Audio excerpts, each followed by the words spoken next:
La necrópolis de Puig-de-Molins, en Ibiza, nos habla de la extensión del fenómeno fenicio. Hace casi 3000 años algo trascendente ocurrió en el Mediterráneo. Desaparecían los misteriosos pueblos del mar y un grupo de navegantes y mercaderes procedentes de ciudades de fuerte vocación bíblica, como Tiro, Sidón y Biblo, iniciaron la colonización de Occidente. Nacía el mundo fenicio-púnico, que tanta influencia ha tenido en el desarrollo del Mediterráneo y que vamos a conocer en este programa.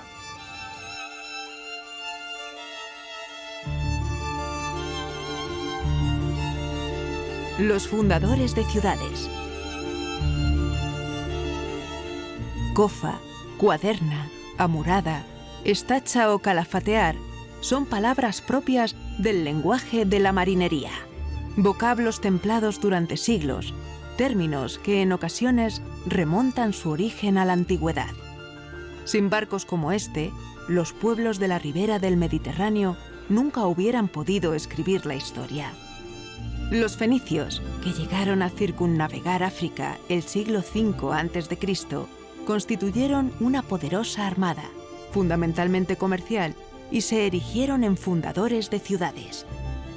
Sobre el 1200 a.C., los misteriosos pueblos del mar convulsionaron el Mediterráneo oriental, donde atacaron a los diversos imperios. De hecho, el imperio hitita colapsó fruto de estos ataques y rapiñas.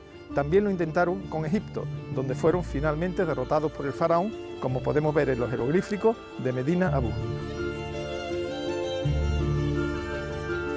Durante la Edad del Bronce, todo el creciente fértil, desde Egipto hasta Anatolia, experimentó una gran eclosión comercial y diplomática. Hititas, hurritas, egipcios, cananeos y otros pueblos batallaron, realizaron pactos políticos, casaron a sus príncipes con las princesas de otros reinos y comerciaron con sus mercancías más suntuosas y también con las más necesarias para la vida. En torno al 1300 a.C., unos misteriosos y belicosos navegantes, conocidos como los pueblos del mar o las gentes de mar, arrasaron varios de los principales centros políticos y comerciales del Levante. Un escalofrío de pavor recorrió los emporios y las cortes.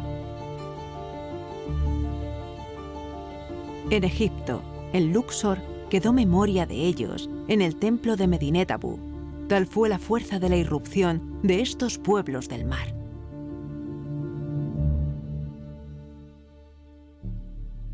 El hecho de poder caminar bajo la ciudad santa de Jerusalén es una experiencia única. Aquí, cerca de la muralla del segundo templo, atravesamos un barrio de casas de época salomónica.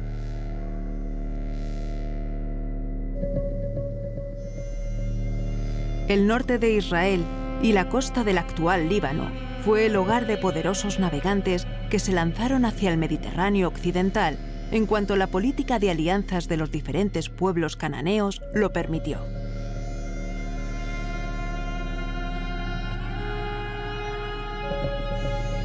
La presión y la demanda de los asirios fue también una clave insoslayable de la aventura fenicia. Huevos de avestruz hermosamente decorados, cerámica en forma de caballo y de paloma, marfiles exquisitamente tallados y sobre todo estas bellísimas terracotas nos dan una idea de la riqueza fenicio-púnica de la isla de Ibiza y que podemos conocer en su museo arqueológico de Puig-de-Molins.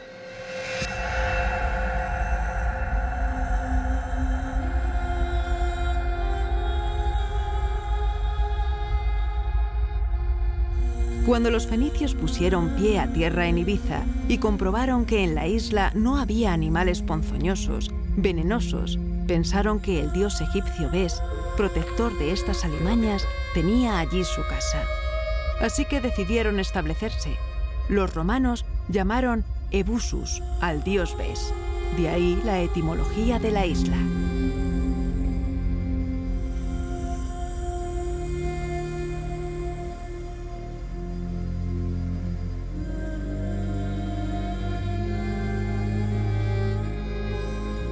La arqueología fenicio-púnica tiene aún grandes preguntas por responder, como por ejemplo la de la expansión fenicia a lo largo de la costa atlántica.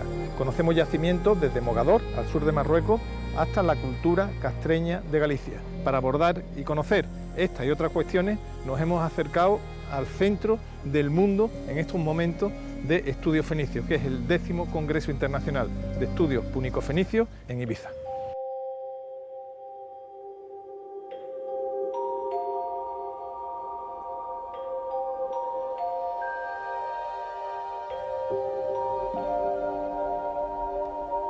Los fenicios se asocian inequívocamente al mar. Ellos fueron los primeros que lograron unir bajo una misma cultura los dos extremos del Mediterráneo. Y para conseguirlo, las islas resultaron del todo fundamental. Fueron pasando de isla a isla. Y de ahí la extraordinaria importancia de la arqueología fenicio-púnica en las Islas Baleares. En Cerdeña, la actividad comercial con el levante mediterráneo se remonta al menos a la Edad del Cobre. La gran cantidad de lingotes con forma de piel de toro que se ha documentado en la isla así lo demuestra. Barcos como este, que puede verse en Patara, Turquía, eran los responsables del comercio mediterráneo. Uno de los grandes enclaves fenicios del Mediterráneo central fue Nora, fundada en el sur de la isla por los fenicios.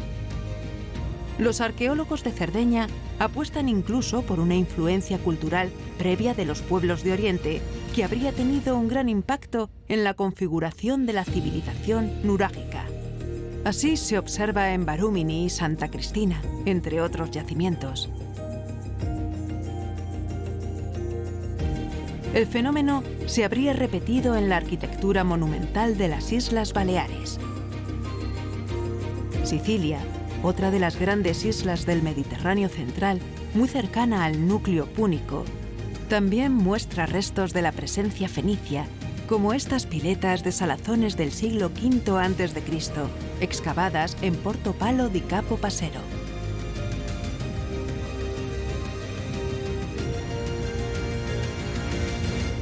Como se ve, la expansión fenicia y púnica tuvo un baluarte en las islas del Mediterráneo.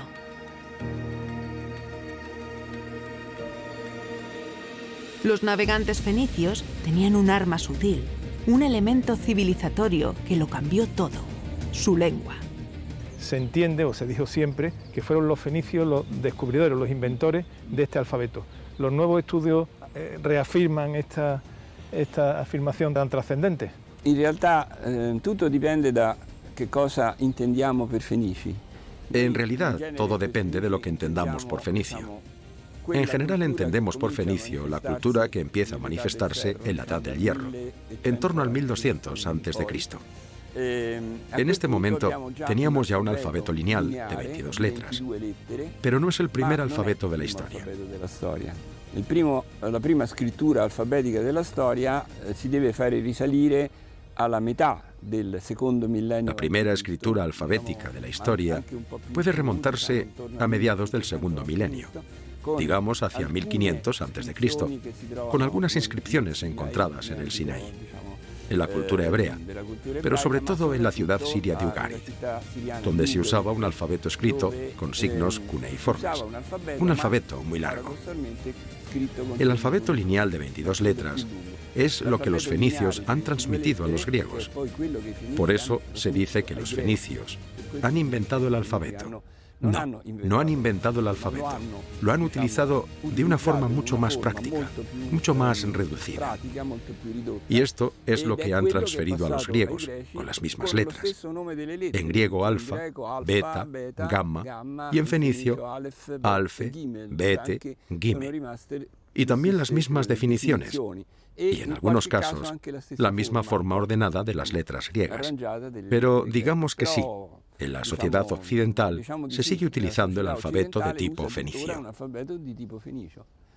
Casi todo lo que tenemos como testimonio de lengua y escritura oriental en la península en este periodo arcaico es reconocible como fenicio. Lo es porque para cuando llegan el alfabeto fenicio ya es muy característico y cuando está en uso lo vemos bien, y lo es porque la antroponimia fenicia también es muy característica y normalmente la distinguimos bien. Es verdad que hay otra parte de estas inscripciones que no los caracterizan tanto y que podrían quizás esconder personajes también semíticos, pero de otras zonas del Levante o de otros lugares del Mediterráneo que no fuesen estrictamente reconocibles como tales, porque la identificación de lo fenicio es en este estadio lingüística y en todo caso a través de la escritura, si se quiere, cultural, pero no tenemos muchos más instrumentos. La cultura del Oriente Mediterráneo fue cayendo a borbotones por las orillas centrales y también por el occidente. En lugares como Cumas quedó un legado espléndido. ¿Y qué decir de los etruscos? La península ibérica tampoco fue ajena al impacto de estos fundadores de ciudades que fueron los fenicios. El occidente del Mediterráneo era tierra de promisión y los fenicios lo sabían. Su llegada a estas lejanas tierras se remonta al inicio de sus colonizaciones. Málaga, Cádiz y Huelva están entre los primeros lugares en los que se establecieron. La necrópolis de Puig-de-Molins es fundamental en los estudios fenicios. Pero hay otras. En Almuñécar, Granada, la antigua ciudad de Sexi dejó una necrópolis de dimensiones gigantescas. Todavía pueden visitarse algunos de sus vestigios en Puente Noy.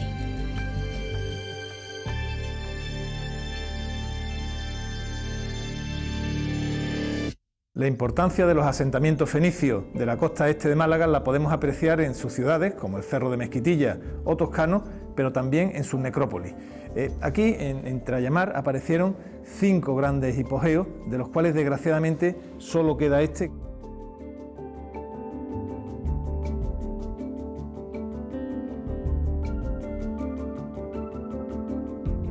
Nos hemos aproximado al yacimiento del Cerro del Villar por mar, pero el poniente ha saltado repentinamente, dificultando así nuestra singladura. Toda la línea de costa de la actual provincia de Málaga es una línea fenicia. Me encuentro en un espacio periurbano de la ciudad de Málaga y donde hoy vemos autopistas, urbanizaciones, el propio aeropuerto. Fue hace 3000 años el delta del río Guadalhorce.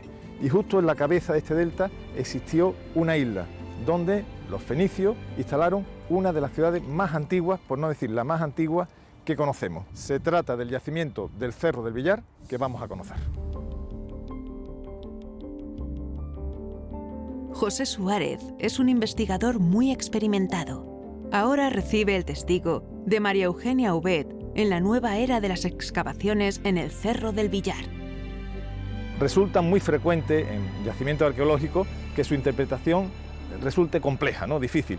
No es así el caso del Cerro del Villar, donde se entiende todo a la perfección. Estamos en una isla, como bien sabemos. Aquí podemos ver esas pequeñas gravillas que marcan el límite de la orilla, la intersección de la isla con el agua. Este asentamiento estaba rodeada por este pequeño muro que lo delimitaba, detrás del cual existe una calle. Y en esta calle pues aparece un elemento que nos ha llamado la atención porque lo humaniza, ¿no? ¿Qué aparece? Pues el resto de una gran mariscada. Encontramos coquina, almeja, lapa e incluso el resto de algunas ostras, y todo ello entremezclado con restos de cerámica quebrada. ¿Cómo se interpreta esto? ¿Cómo es posible que una mariscada esté en medio de una calle? Bueno, hay una interpretación arqueológica. Una familia lo celebraría, arrojó los restos a la calle, quedó colmatado para siempre, lo que ha permitido pues, a los arqueólogos conocer cómo estos fenicios disfrutaban de las ricas delicias del mar.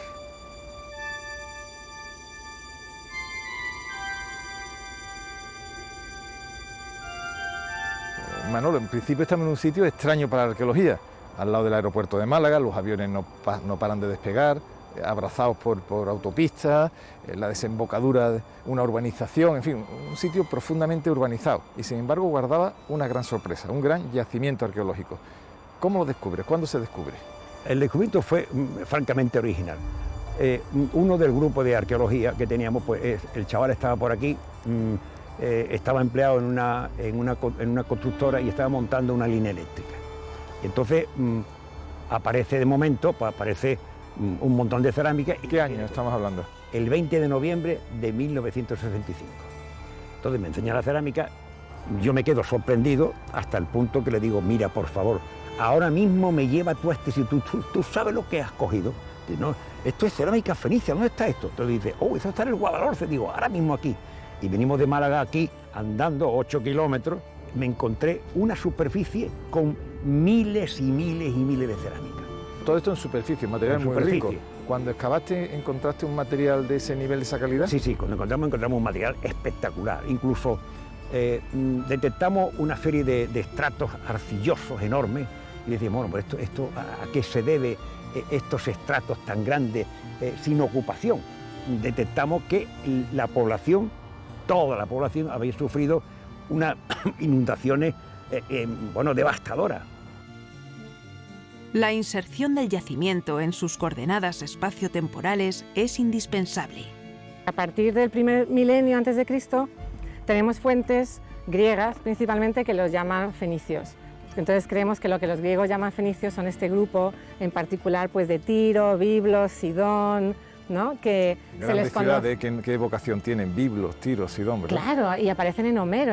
Homero habla de fenicios en general y habla de sidonios en particular, que es muy curioso. Y luego otras fuentes hablan mucho de los tirios, de Tiro y su fundación de Cartago, su fundación de Gadir, Cádiz, su presencia en Chipre. Entonces creemos que Tiro tuvo una función particularmente fuerte en esta expansión económica, colonial o como la queramos llamar, pero realmente eran este conjunto de ciudades.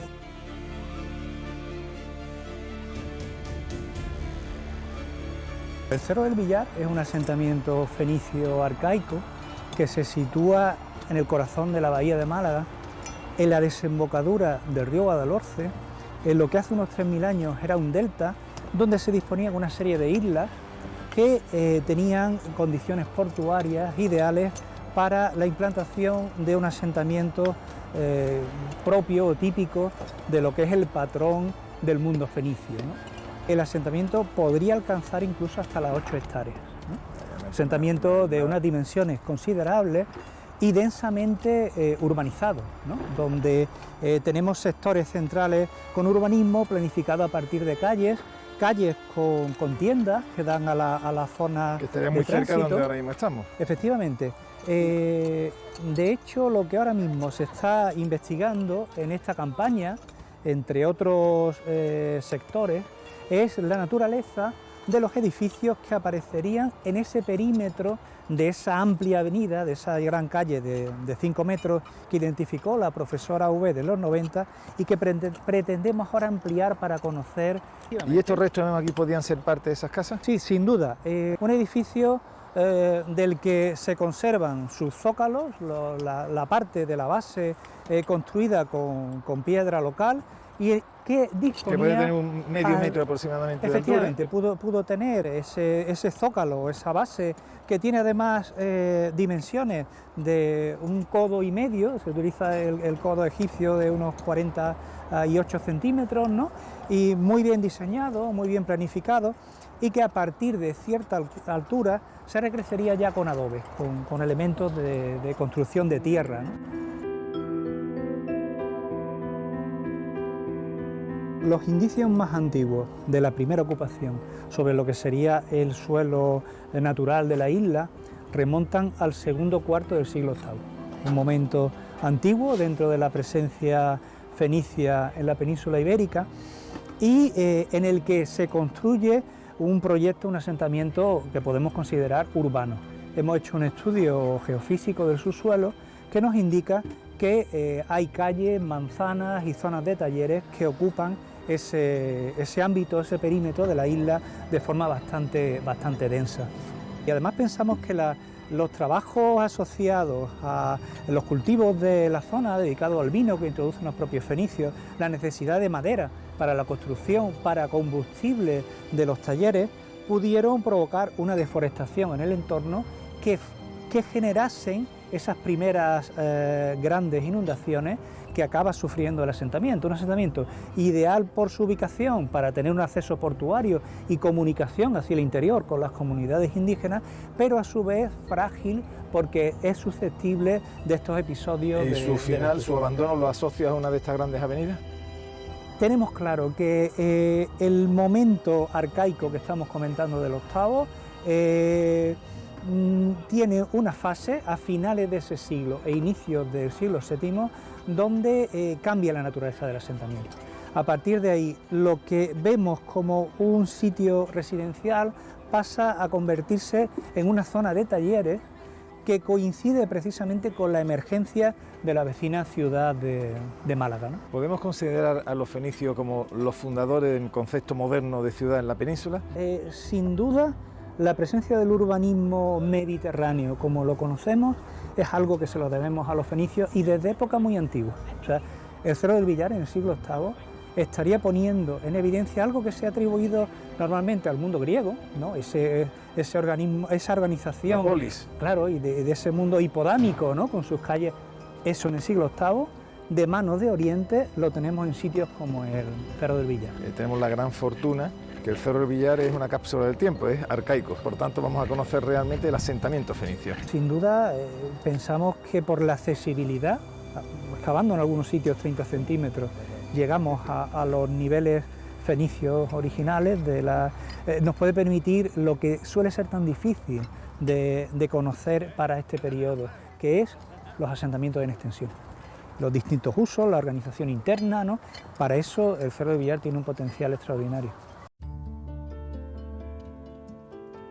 Uno de los lugares clave en la experiencia de José Suárez en el mundo fenicio ha sido la excavación del yacimiento de los Castillejos de Alcorrín, en Manilva, Málaga. Una fundación de gran importancia por su situación estratégica, su desarrollo urbano y los materiales que se han excavado. Los trabajos, dirigidos por Dirce Marsoli, del Instituto Arqueológico Alemán, llevan más de una década aportando valiosas informaciones de la expansión fenicia. Alcorrín, desde luego, es algo muy especial y como no tenemos comparaciones aquí en el mundo occidental, no lo sabemos. Y también es complicado encontrar paralelos en el mundo oriental. Se han excavado murallas como la de Beirut o otros, pero no tenemos un parangón. Así que parece ser que es un proyecto de la población autóctona, pero con influjos foráneos. Si hay un yacimiento que nos sitúa ante la complejidad del mundo fenicio peninsular, es sin duda la llamada Tumba del Guerrero de Málaga. Ignacio, una de las etapas más características de la historia de Málaga es su periodo fenicio. ¿Qué sabemos de esta Málaga fenicia y cuál sería la relación de estos fenicios con los indígenas, con los habitantes de la zona? Llegan aquí los fenicios en el siglo VIII a.C.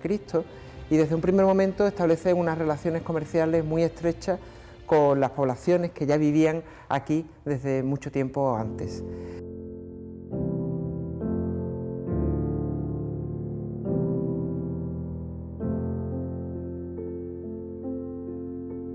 La gran necrópolis de Trayamar está muy cerca de este yacimiento, que probablemente se corresponda con un gran santuario fenicio púnico. Estamos más cerca ya del siglo IV a.C., momento clave para los habitantes de Tiro.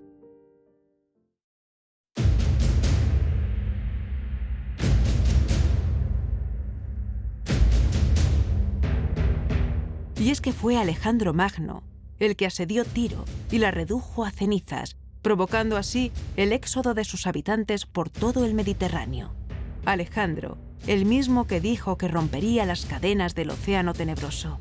¿No estarían rotas ya esas cadenas? Los yacimientos de la vertiente atlántica andaluza son muy importantes para el estudio de los fenicios. El fenómeno tartésico tiene aquí su epicentro. La expansión cultural de los pueblos del Mediterráneo oriental dejó aquí expresiones de gran brillo, como en Etruria o Cerdeña, probablemente porque los fenicios se encontraron con pueblos de gran tradición y desarrollo civilizatorio. Los materiales del lejano oeste alcanzaron estas latitudes varios milenios antes, como puede comprobarse en los ricos materiales de Valencina de la Concepción, donde los marfiles asiáticos y africanos llegaron 2000 años antes que los primeros fenicios. Los fenicios se expandieron tanto hacia el sur como hacia el norte del estrecho del Gibraltar, básicamente buscando materias primas. En el caso de la expansión más meridional, marfil, de elefante, posiblemente el oro de la zona subsahariana y otra serie de materias primas que les interesaban. Y en el caso del Atlántico, pues seguramente también estamos en función de la búsqueda de metales, entre los que podemos destacar, por ejemplo, el oro del ámbito, la desembocadura del Tajo, o el estaño de las beiras portuguesas, que tendrían puertos de salida precisamente en aquellos lugares donde encontramos asentamientos, lugares con presencia fenicia, como Santa Olalla, la desembocadura del Mondego, la propia Lisboa, que ha proporcionado evidencias arqueológicas muy interesantes, entre ellas una estela funeraria fenicia hallada recientemente.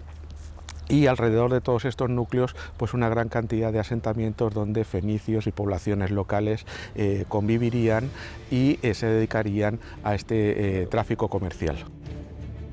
La justa calibración, el conocimiento profundo de la expansión de los pueblos del creciente fértil por todo el Mediterráneo y su salto al Atlántico tiene que analizarse como un todo. El mundo del bronce era un mundo globalizado en aquella región. La salida en busca de comercio hacia lejanas latitudes respondió a realidades políticas y comerciales complejas. Los fenicios fueron grandes fundadores de ciudades, los foceos también, como podemos comprobar en Marsella o en Ampurias. Estamos al principio.